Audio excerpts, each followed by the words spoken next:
Voy a dar inicio a la siguiente narración agradeciendo tu apreciada compañía esta noche.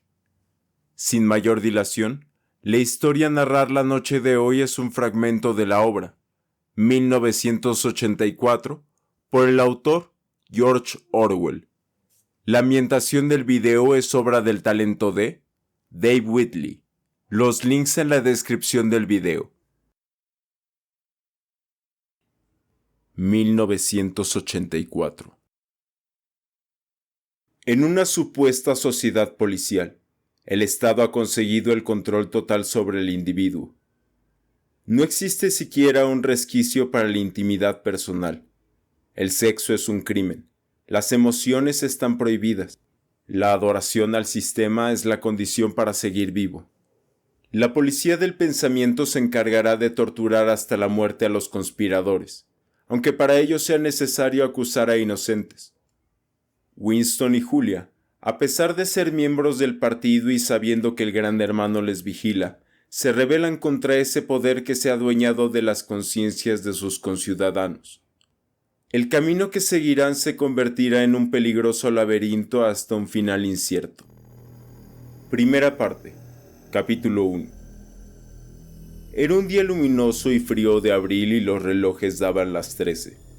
Winston Smith, con la barbilla clavada en el pecho en su esfuerzo de burlar el molestísimo viento, se deslizó rápidamente por entre las puertas de cristal de las casas de la Victoria, aunque no con la suficiente rapidez para evitar que una ráfaga polvorienta se colara con él.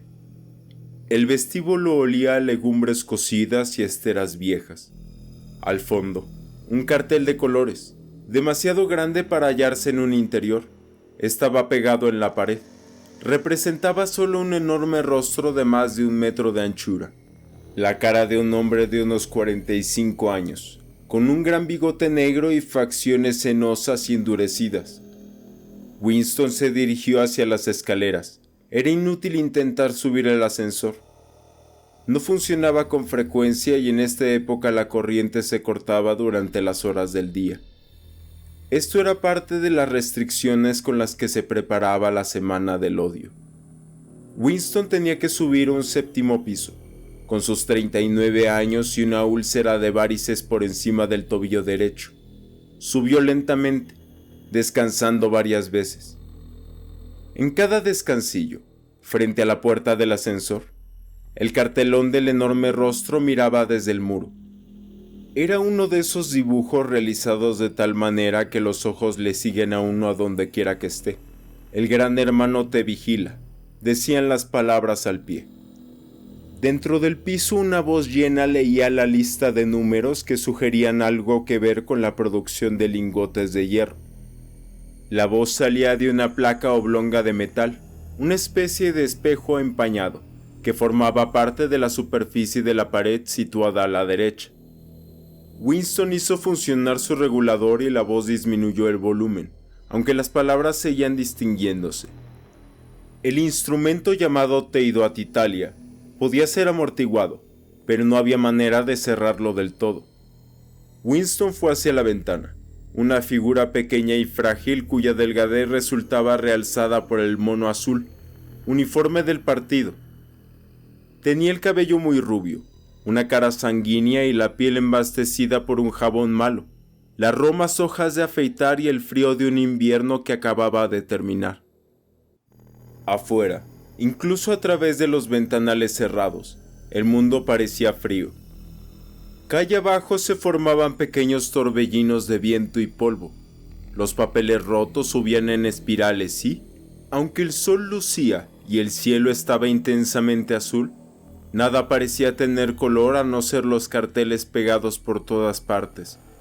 La cara de los bigotes negros miraba desde todas las esquinas que dominaban la circulación. En la casa de enfrente había uno de estos cartelones. El Gran Hermano te vigila, decían las grandes letras, mientras los sombríos ojos miraban fijamente a los de Winston.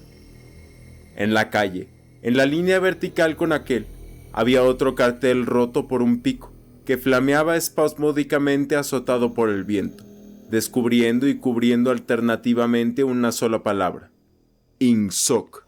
A lo lejos, un autogiro pasaba entre los tejados, se quedaba un instante colgado en el aire y luego se lanzaba otra vez en un vuelo curvo.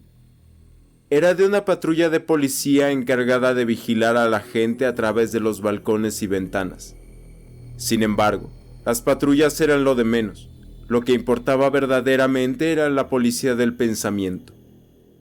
A la espalda de Winston, la voz de la telepantalla seguía murmurando los datos sobre el hierro y el cumplimiento del 9º plan trienal. La telepantalla recibía y transmitía simultáneamente. Cualquier sonido que hiciera Winston superior a un susurro era captado por el aparato. Además, mientras permanecía dentro del radio de visión de la placa de metal, podía ser visto a la vez que oído. Por supuesto, no había manera de saber si le contemplaban a uno en un momento dado. Lo único posible era figurarse la frecuencia y el plan empleado por la policía del pensamiento para controlar un hilo privado. Incluso se concebía que los vigilaran a todos a la vez. Pero, desde luego, podían intervenir su línea de usted cada vez que se les antojara.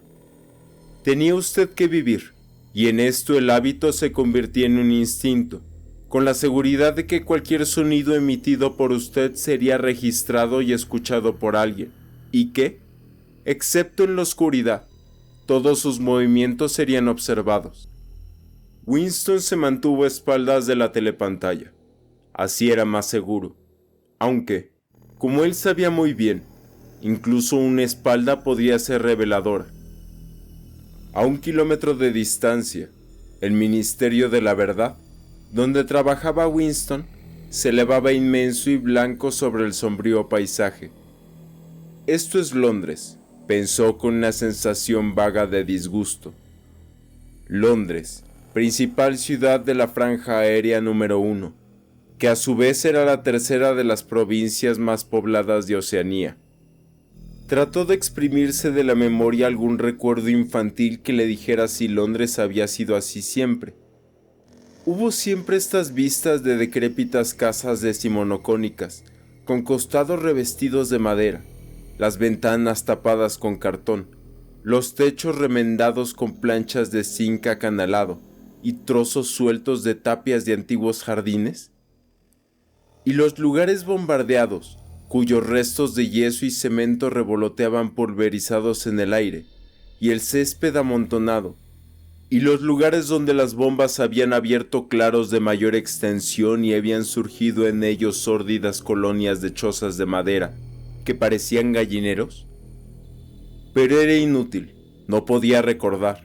Nada le quedaba de su infancia excepto una serie de cuadros brillantemente iluminados y sin fondo, que en su mayoría le resultaban inteligibles. El Ministerio de la Verdad, que en neolengua, la lengua oficial de Oceanía, se llamaba Miniver, era diferente, hasta un extremo asombroso, de cualquier otro objeto que se presentara a la vista. Era una enorme estructura piramidal de cemento armado blanco y reluciente, que se elevaba, terraza tras terraza, a unos 300 metros de altura. Desde donde Winston se hallaba, podían leerse, adheridas sobre su blanca fachada letras de elegante forma, las 3 consignas del partido. La guerra es la paz, la libertad es la esclavitud, la ignorancia es la fuerza. Se decía que el Ministerio de la Verdad tenía 3.000 habitaciones sobre el nivel del suelo y las correspondientes ramificaciones en el subsuelo. En Londres solo había otros 3 edificios del mismo aspecto y tamaño. Estos aplastaban de tal manera la arquitectura de los alrededores que desde el techo de las casas de la Victoria se podían distinguir, a la vez, los 4 edificios. En ellos estaban instalados los 4 ministerios entre los cuales se dividía todo el sistema gubernamental. El Ministerio de la Verdad, que se dedicaba a las noticias, a los espectáculos, a la educación y las bellas artes. El Ministerio de la Paz, para los asuntos de la guerra. El Ministerio del Amor, encargado de mantener la ley y el orden. Y el Ministerio de la Abundancia, al que correspondían los asuntos económicos. Sus nombres, en neolengua, Miniver, Minipax, Minimor, Minidantia. El Ministerio del Amor era terrorífico. No tenía ventanas en absoluto. Winston nunca había estado dentro del Minimor, y ni siquiera se había acercado a medio kilómetro de él. Era imposible entrar allí a no ser por un asunto oficial, y en ese caso había que pasar por un laberinto de caminos rodeados de alambre espinoso, puertas de acero y ocultos nidos de ametralladoras. Incluso las calles que conducían a sus salidas extremas estaban muy vigiladas por guardias, con caras de gorila y uniformes negros, armados con porras. Winston se volvió de pronto. Había adquirido su rostro instantáneamente la expresión de tranquilo optimismo que era prudente llevar al frente de la telepantalla. Cruzó la habitación hacia la diminuta cocina. Por haber salido del ministerio a esta hora tuvo que renunciar a almorzar en la cantina, y enseguida comprobó que no le quedaban víveres en la cocina a no ser por un mendrugo de pan muy oscuro que debía de guardar para el desayuno al día siguiente. Tomó de un estante una botella de líquido incoloro con una sencilla etiqueta que decía Ginebra de la Victoria. Aquello olía a medicina, algo así como el espíritu de arroz chino. Winston se sirvió una tacita, se preparó los nervios para el choque y se lo tragó de un golpe como si se lo hubieran recetado. Al momento, se le volvió roja la cara y los ojos empezaron a llorarle. Este líquido era como ácido nítrico. Además, al tragarlo, se tenía la misma sensación que si le dieran a uno un golpe en la nuca con una porra de goma. Sin embargo, unos segundos después, desaparecía la incandescencia del vientre y el mundo empezaba a resultar más alegre. Winston sacó un cigarro de la cajetilla a la cual se leía Cigarrillos de la Victoria y, como lo tenía cogido verticalmente por distracción, se le vació en el suelo. Con el próximo pitillo ya tuvo cuidado y se sentó ante una mesita situada en la izquierda de la telepantalla. Del cajón sacó un portaplumas, un tintero y un grueso libro blanco de tamaño in-cuarto, con el lomo rojo y cuyas tapas de cartón imitaban el mármol. Por alguna razón la telepantalla del cuarto de estar se encontraba en una posición insólita. En vez de hallarse colocada, como era normal, en la pared del fondo, desde donde podría dominar toda la habitación, estaba en la pared más larga, frente a la ventana. A un lado de ella había una alcoba que apenas tenía fondo, en la que se había instalado ahora Winston. Era un hueco que, al ser construido el edificio, habría sido calculado seguramente para alacena o biblioteca. Sentado en aquel hueco y situándose lo más dentro posible, Winston podía mantenerse fuera del alcance de la telepantalla en cuanto a la visualidad, ya que no podía evitar que oyera sus ruidos.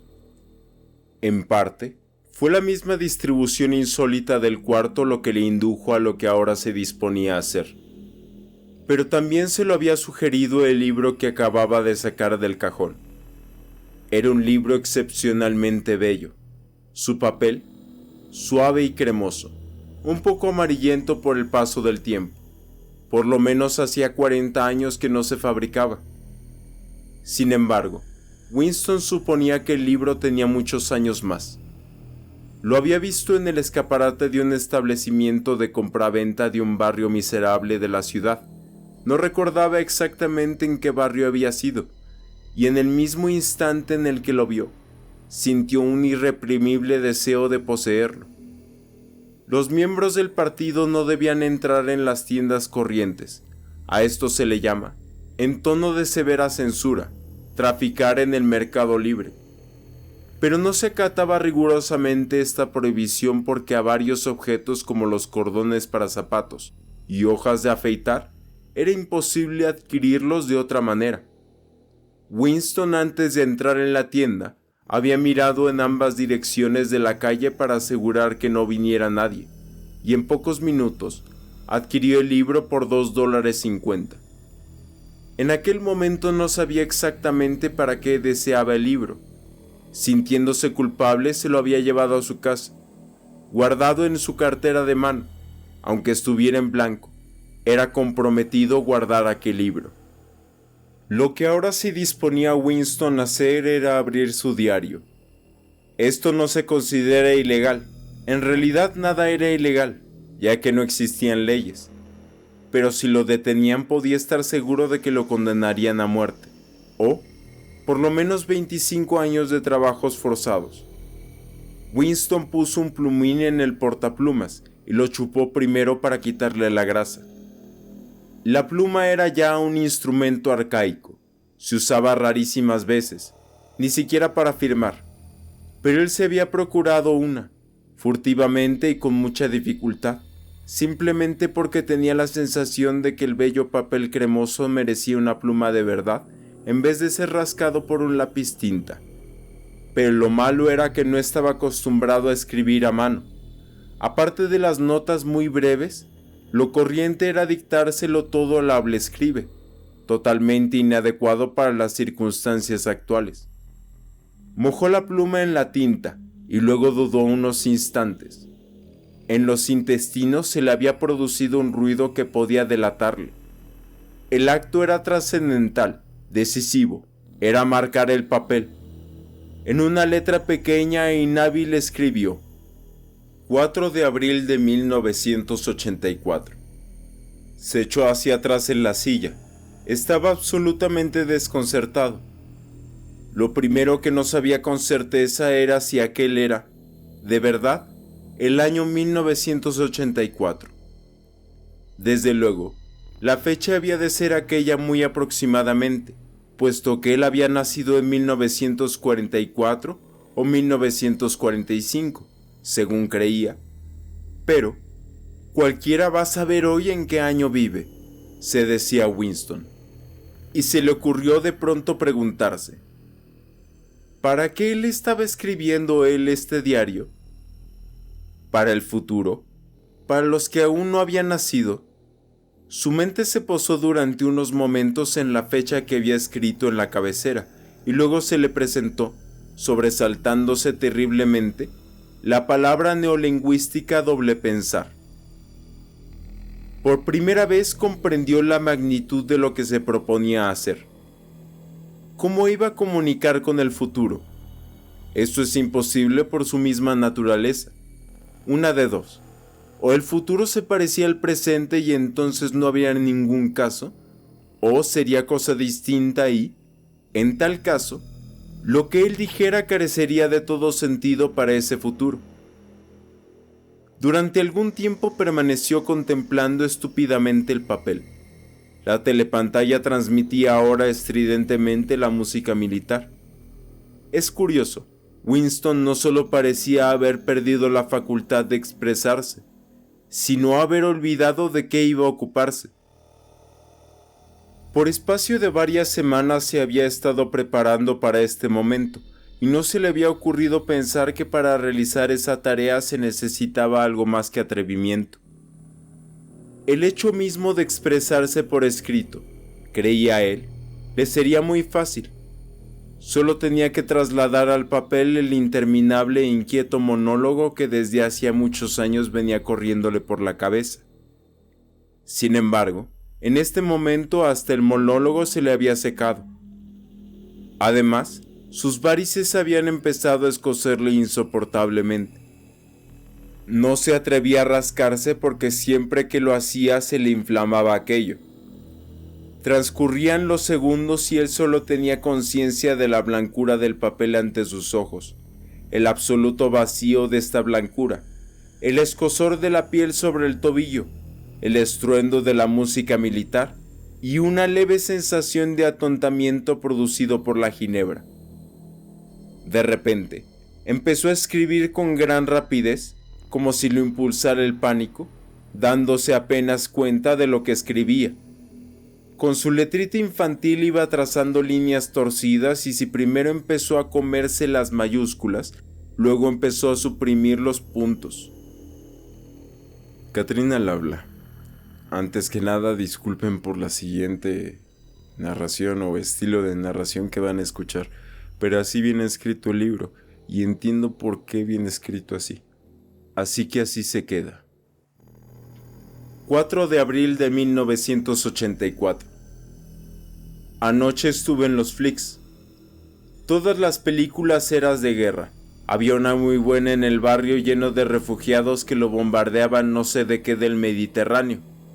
Al público lo divirtieron mucho los planos de un hombre muy gordo que intentaba escaparse nadando de un helicóptero que lo perseguía. Primero se veía en el agua chapoteando como una tortuga, luego verías los visores de las ametralladoras del helicóptero, luego se veía cómo lo iban agujerando a tiros y el agua se iba alrededor y se ponía toda roja y el gordo se hundía como si el agua le entrara por los agujeros que le habían hecho las balas. La gente se moría de risa cuando el gordo se iba hundiendo en el agua, y también una lancha salvavidas llena de niños con un helicóptero que venía dando vueltas y más vueltas y había una mujer de edad madura que bien podía ser judía y estaba sentada en proa con un niño de brazos que quizás tuviera unos 3 años. El niño chillaba con mucho pánico. Metía la cabeza entre los pechos de la mujer y parecía que se quería esconder así y la mujer lo rodeaba con los brazos y lo consolaba como si ella no estuviese también aterrada. Y como si por tenerlo en brazos fuera a evitar que le mataran al niño las balas. Entonces ve el helicóptero y tira una bomba de 20 kilos sobre el barco y no queda ni una astilla de él. Fue una explosión pero que magnífica, y luego salía su primer plano maravilloso del brazo del niño subiendo por el aire. Yo creo que un helicóptero con su cámara debe de haberlo seguido así por el aire y la gente aplaudió muchísimo, pero una mujer que estaba entró en los proletarios y empezó a armar un escándalo terrible chillando que no debían de echar eso. No debían echarlo delante de los críos, que no debían. Hasta que la policía la sacó allí a rastras, no creo que le pasara nada. A nadie le importa lo que le hacen a los proletarios. La reacción típica de los proletarios si no se hace caso nunca. Nuevamente Catherine aquí. Eso fue pura tortura. Winston dejó de escribir, en parte debido a que le daban calambres. No sabía por qué había soltado esa sarta de incongruencias, pero lo curioso era que mientras lo hacía se le había aclarado bien otra faceta de su memoria hasta el punto de que ya se creía en condiciones de escribir lo que realmente había querido poner en su libro. Ahora se daba cuenta de que si había querido venir hasta casa a empezar su diario precisamente hoy, era a causa de este otro incidente. Había ocurrido aquella misma mañana en el ministerio, si es que algo de tal vaguedad podía haber ocurrido. Cerca de las 11:01 en el departamento de registro, donde trabajaba Winston, sacaban las sillas de las cabinas y las agrupaban en el centro del vestíbulo, frente a la gran telepantalla, preparándose para 2 minutos de odio. Winston acababa de sentarse en su sitio, una de las filas de en medio, cuando entraron 2 personas a quien él conocía de vista, pero con las cuales nunca había hablado. Una de estas personas era una muchacha con la que se había encontrado frecuentemente en los pasillos. No sabía su nombre, pero sí que trabajaba en el departamento de novela. Probablemente, ya que la había visto algunas veces con las manos grasientas y llevando paquetes de composición de imprenta. Tendría alguna labor mecánica en alguna de las máquinas de escribir novelas. Era una joven de aspecto audaz, de unos 27 años, con un espeso cabello negro, cara pecosa y movimientos rápidos y atléticos. Llevaba el mono cedido por una estrecha faja roja que le daba varias veces la vuelta a la cintura, realzando así la forma atractiva de sus caderas. Y ese cinturón era un emblema de la Liga Juvenil Anti-Sex. A Winston le produjo una sensación desagradable desde el primer momento en el que la vio. Y sabía la razón de este mal efecto: la atmósfera de los campos de hockey y duchas frías, de excursiones colectivas y el aire general de higiene mental que trascendía de ella. En realidad, a Winston le molestaban casi todas las mujeres y especialmente las jóvenes y bonitas porque eran siempre las mujeres, y sobre todo las jóvenes, lo más fanático del partido. las que se tragaban todos los eslogan de propaganda y abundaban entre ellas las espías aficionadas y las que mostraban demasiada curiosidad por lo heterodoxo de los demás.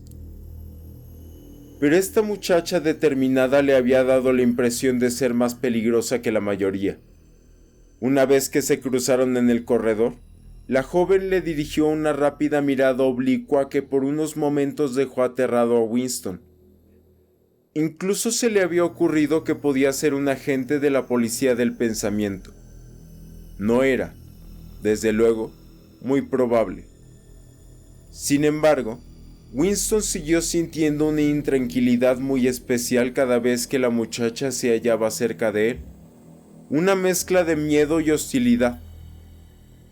La otra persona era un hombre llamado O'Brien, miembro del Partido Interior y titular de un cargo tan remoto e importante que Winston tenía una idea muy confusa de qué se trataba. Un rápido murmullo pasó por el grupo ya instalado en las sillas cuando vieron acercarse el mono negro de un miembro del Partido Interior. O'Brien era un hombre corpulento con un ancho cuello y un rostro vasto, brutal, y sin embargo rebosante de buen humor. A pesar de su formidable aspecto, sus modales eran bastante agradables. Solía ajustarse las gafas con un gesto que tranquilizaba a sus interlocutores, un gesto que tenía algo de civilizado, y esto era sorprendente tratándose de algo tan leve. Ese gesto, si hubiera sido capaz de pensar así todavía, podía haber recordado a un aristócrata en el siglo XVI ofreciendo un rapé en su cajita. Winston había visto a O'Brien quizás solo una docena de veces en otros tantos años. Sentíase fuertemente atraído por él, y no porque le intrigaba el contraste entre los delicados modales de O'Brien y su aspecto de campeón de lucha libre, sino por más de la convicción secreta que quizás ni siquiera fuera una convicción, sino una esperanza, de que la ortodoxia política de O'Brien no era perfecta. Algo había en su cara que le impulsaba a aún no sospecharlo irreversiblemente, y quizás no fuera ni siquiera heterodoxia lo que estaba escrito en su rostro, sino, sencillamente, inteligencia. Pero de todos modos su aspecto era el de una persona a la cual se le podría hablar si, de algún modo, se pudiera eludir la telepantalla y llevarlo aparte. Winston no había hecho nunca el menor esfuerzo para comprobar su sospecha y es que, en verdad, no había manera de hacerlo. En este momento, O'Brien miró su reloj de pulsera y, al ver que eran las 11:01, seguramente decidió quedarse en el departamento de registro hasta que pasaron 2 minutos de odio. Tomó asiento en la misma fila que Winston, separado de él por 2 sillas. Una mujer bajita y de cabello color arena, que trabajaba en la cabina vecina a la de Winston, se instaló entre ellos. La muchacha de cabello negro se sentó detrás de Winston. Un momento después se oyó un espantoso chirrido, como el de una monstruosa máquina sin engrasar, ruido que proseguía de la gran telepantalla situada al fondo de la habitación. Era un ruido que le hace rechinar a uno los dientes y que ponía los pelos de punta. Había empezado el odio. Como de costumbre, apareció en la pantalla el rostro de Emanuel Goldstein, el enemigo del pueblo. Del público salieron aquí y allá fuertes silbidos. La mujeruca de pelo arenoso dio un chillido de mezcla de miedo y asco.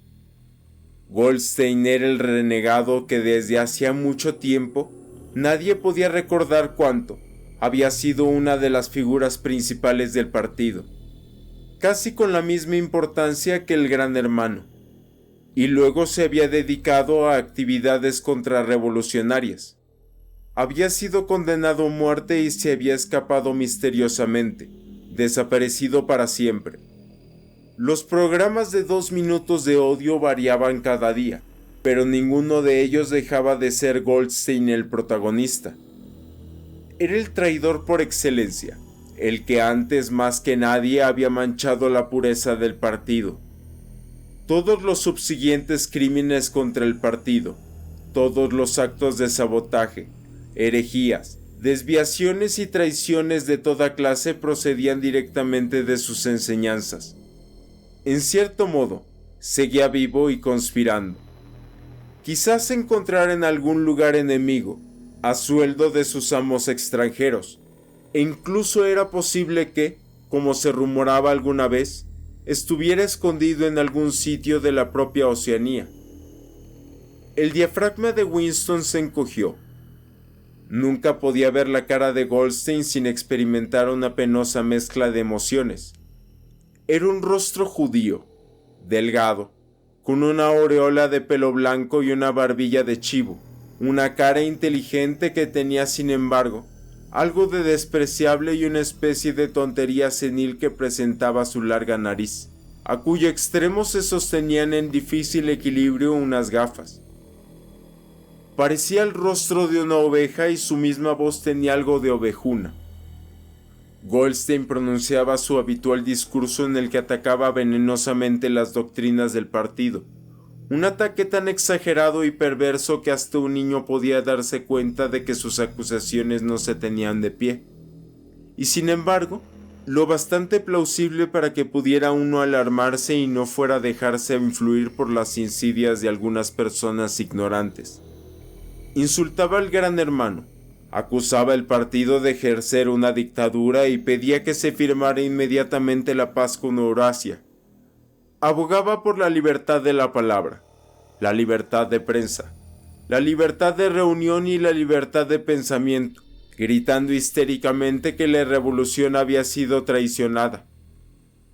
Y todo esto a una rapidez asombrosa que era una especie de parodia del estilo habitual de los oradores del partido e incluso utilizando palabras de neolengua, quizás con más palabras neolingüísticas de las que solían emplear los miembros del partido en la vida corriente.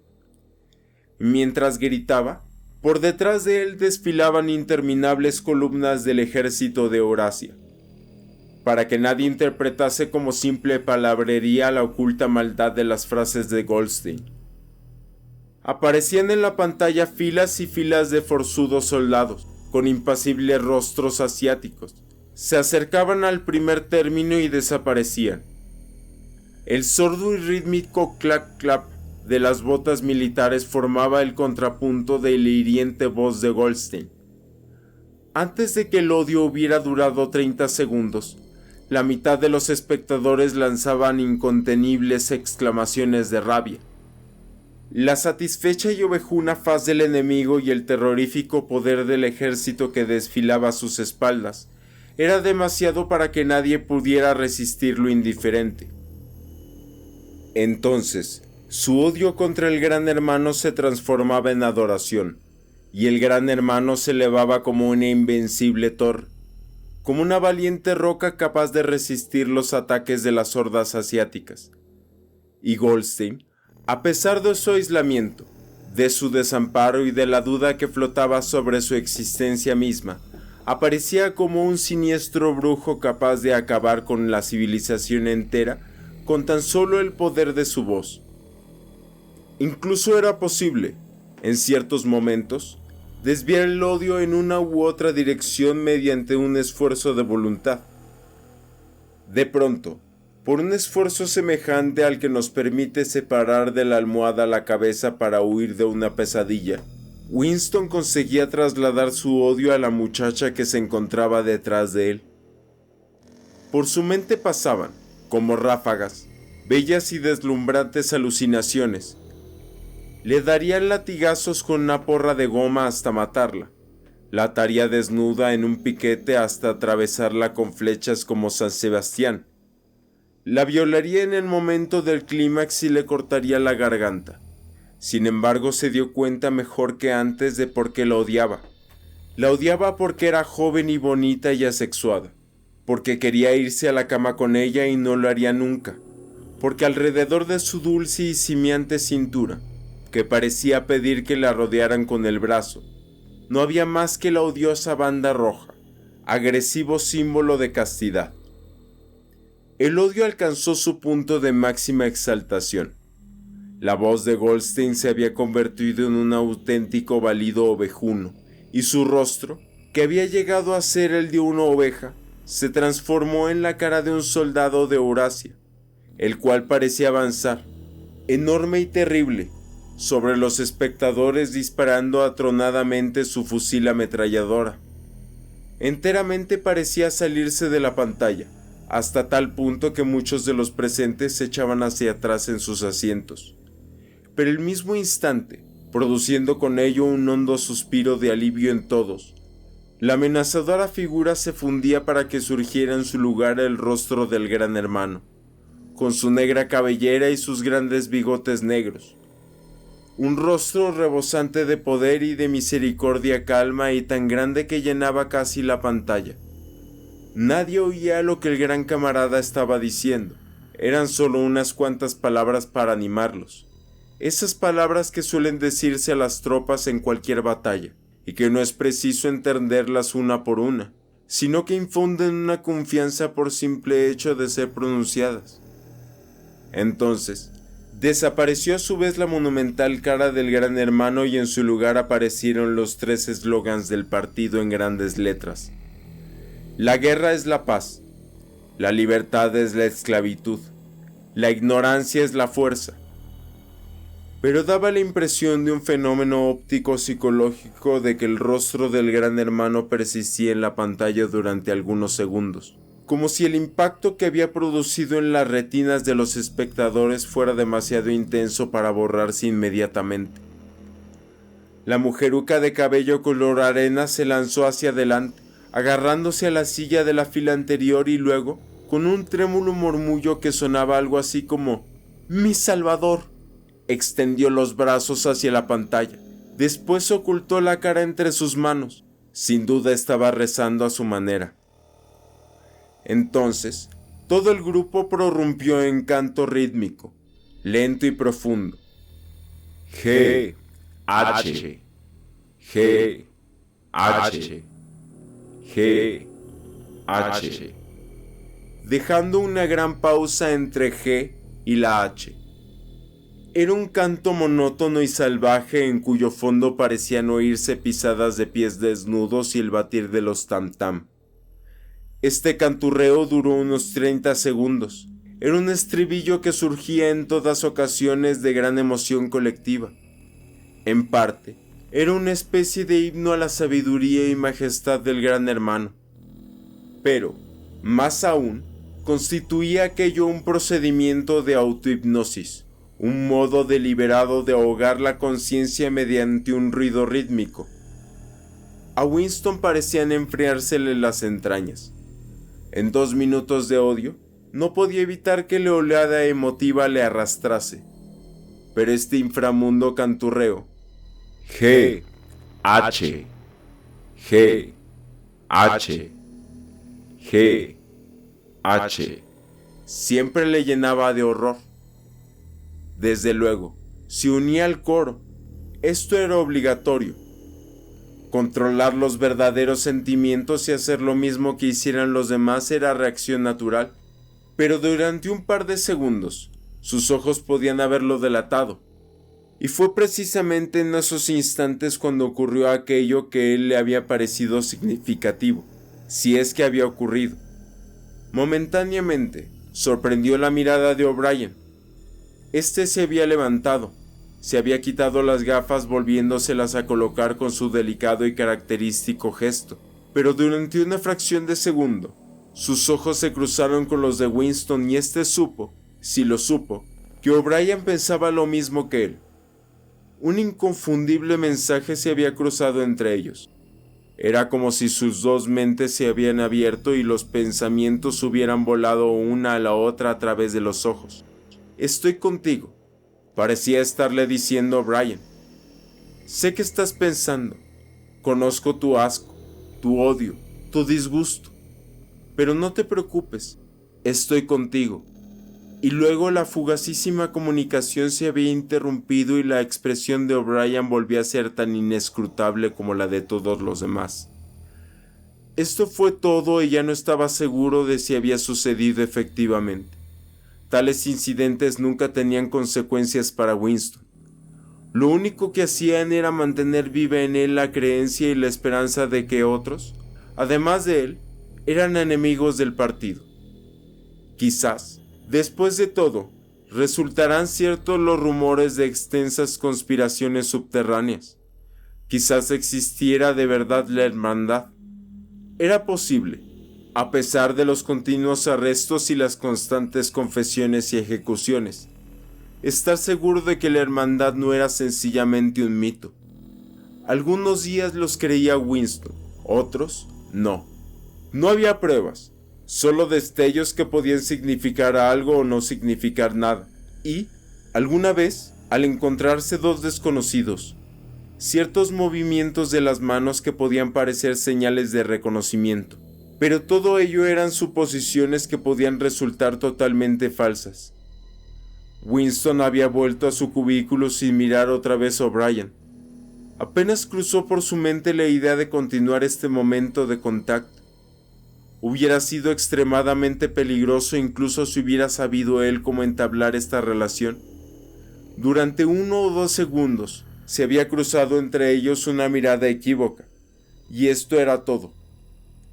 Pero incluso así, se trataba de un acontecimiento memorable en el aislamiento casi hermético del que uno tenía que vivir. Winston se sacudió de encima de estos pensamientos y tomó una posición más erguida en su silla. Se le escapó un eructo. La ginebra estaba haciendo su efecto. Volvieron a fijarse sus ojos en la página. Descubrió entonces durante todo el tiempo que había estado recordando, no había dejado de escribir como una acción automática. Y ya no era la inhábil escritura retorcida de antes. Su pluma se había deslizado voluptuosamente sobre el suave papel, imprimiendo en claras y grandes mayúsculas lo siguiente: abajo el gran hermano, abajo el gran hermano, abajo el gran hermano, abajo el gran hermano. Una vez y otra, hasta llenar media página. No pude evitar un escalofrío de pánico. Era absurdo, ya que escribir aquellas palabras no era más peligroso que el acto inicial de abrir un diario. Pero, un instante, estuvo tentado de romper las páginas ya escritas y abandonar su propósito. Sin embargo, no lo hizo, porque sabía que era inútil. El hecho de escribir abajo el gran hermano o no escribirlo era completamente igual. Seguir con el diario o renunciar a escribirlo venía a ser lo mismo. La policía del pensamiento lo descubriría de todas maneras. Winston había cometido, seguiría habiendo cometido aunque no hubiera llegado a posar la pluma sobre el papel, el crimen esencial que contenía en sí todos los demás. El crimen mental, como le llamaban. En ocasiones, se podía llegar a tenerlo oculto años enteros, pero antes o después lo descubrirían a uno. Las detenciones ocurrían invariablemente por la noche. Se despertaba uno sobresaltado porque una mano le sacudía a uno el hombro. Una linterna le enfocaba los ojos y un círculo de sombríos rostros aparecía en torno al lecho. En la mayoría de los casos no había proceso alguno ni se daba cuenta oficialmente de la detención. La gente desaparecía sencillamente y simplemente durante la noche. El nombre del individuo en cuestión desaparecía de los registros. Se borraba de todas partes toda referencia a lo que hubiera hecho y su paso de la vida quedaba totalmente anulado como si jamás hubiera existido. Para ello se empleaba la palabra vaporizado. Winston sintió una especie de histeria al pensar en estas cosas. Empezó a escribir rápidamente y con muy mala letra. Me matarán. No me importa, me matarán, me dispararán en la nuca, me da lo mismo, abajo el gran hermano, siempre lo matarán a uno por la nuca. No me importa, abajo el gran hermano. Se echó hacia atrás en la silla, un poco más avergonzado de sí mismo, y dejó la pluma sobre la mesa. De repente se sobresaltó espantosamente. Habían llamado a su puerta. Tan pronto, siguió sentado inmóvil, como un ratón asustado. con la tonta esperanza de que quien fuese se marchara al ver que no la abrían. Pero no, la llamada se repitió. Lo peor que podía hacer Winston era tardar en abrir.